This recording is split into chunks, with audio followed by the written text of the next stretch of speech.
নমস্কাৰ বন্ধু বান্ধৱীসকল, আপোনালোক সকলোকে আমাৰ অভিজিত উজিৰ চেনেললৈ মই মিষ্টিয়ে পোনপ্ৰথমে স্বাগতম জনাইছোঁ।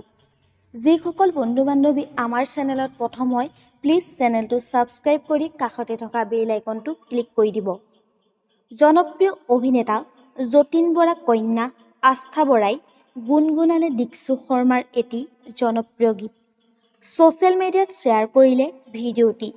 শুনকচোন আস্থাৰ বৰাৰ কণ্ঠত দীক্ষু শৰ্মাৰ জনপ্ৰিয় গীতটি। বাৰিষাৰে বৰষুণে তোমাৰ কথাকে ক'ব, অভিমানী প্ৰতি খোজে নিয়ৰ সনা সৰাব, এখনি প্ৰণয়ৰে লৈ তেজেতে